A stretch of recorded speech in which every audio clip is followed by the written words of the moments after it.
I just watched a documentary on World War II. It was all about how when America entered the war, they started to smoke the Germans. And right now, Tesla is doing the same thing, smoking the Germans. Hello, my friend.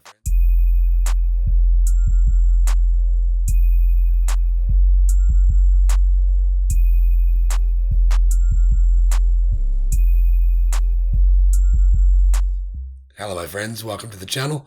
I'm the Electric Viking. Great to see you. My name is Sam Evans. I'm coming to you here from Melbourne, Australia. Thank you to everyone for subscribing.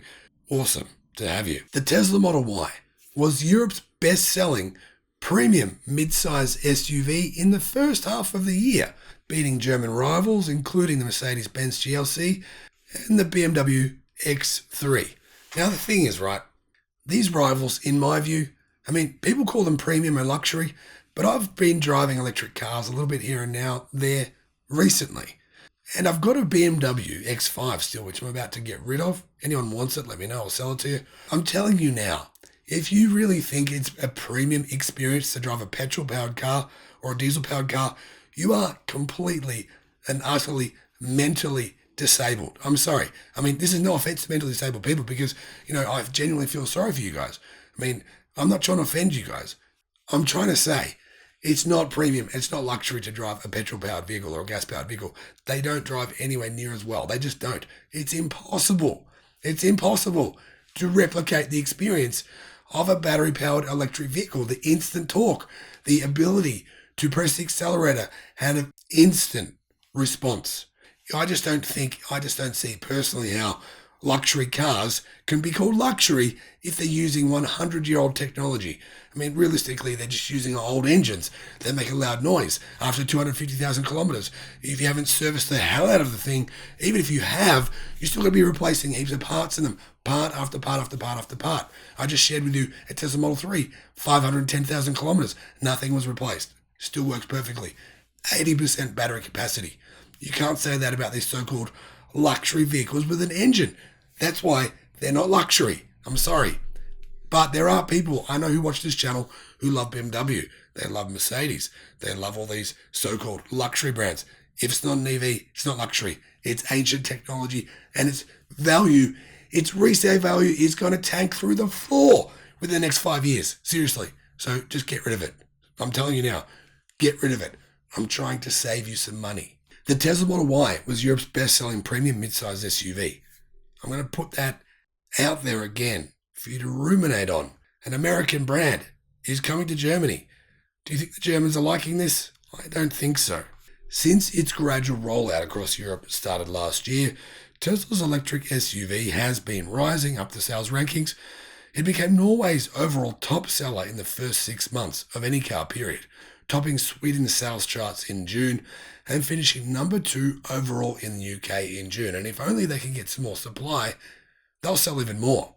Model Y sales in Europe are growing so fast that the vehicle could potentially surpass the Audi A3 to become the continent's best-selling premium vehicle outright.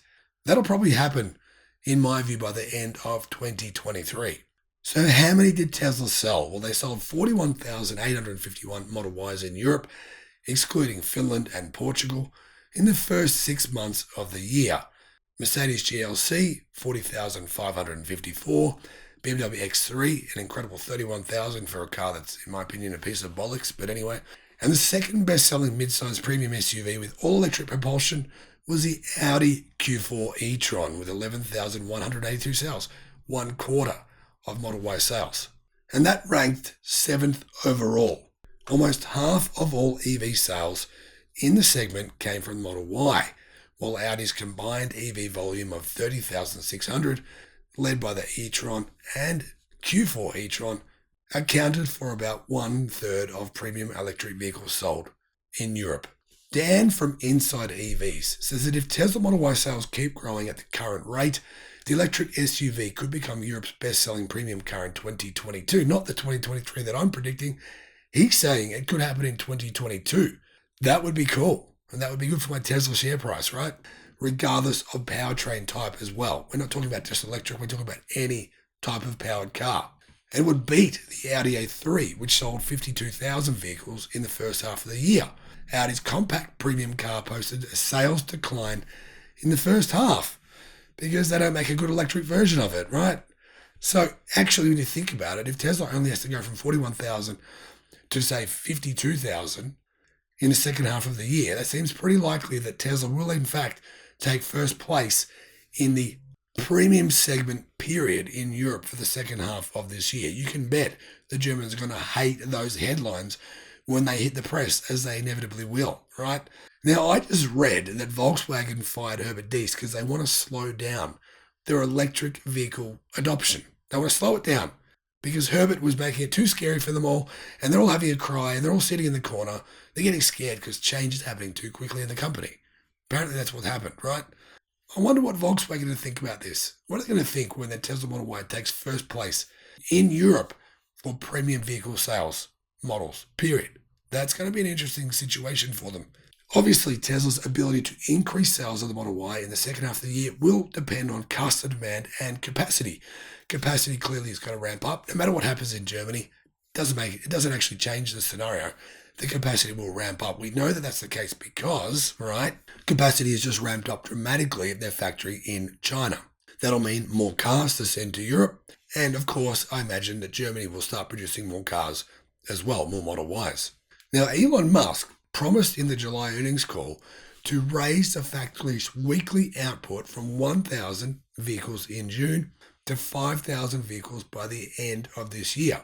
So, in other words, production of Model Y in Germany will 5x by the end of the year. 5x, that's a big difference, right? And that's weekly. So we're talking about 20,000 Model Ys being produced per month by December there of this year.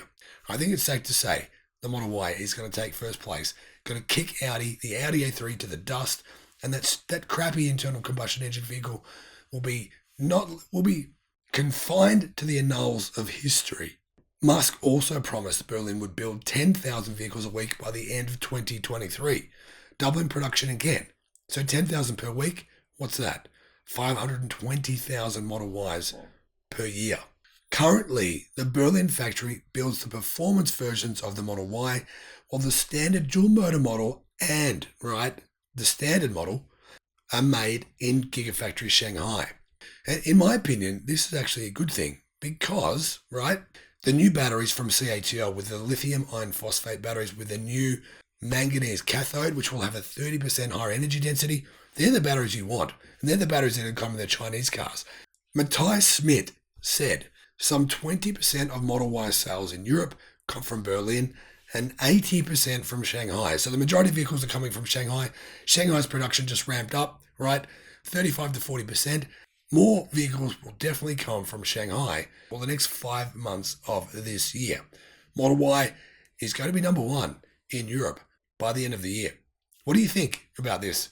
I want to hear the fanboys cry. If you're a fanboy, I want to see you cry in the comments below. I want to see your anger.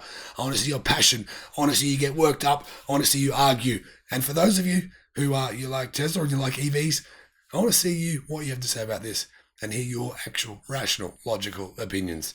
Thank you for watching. Bye-bye.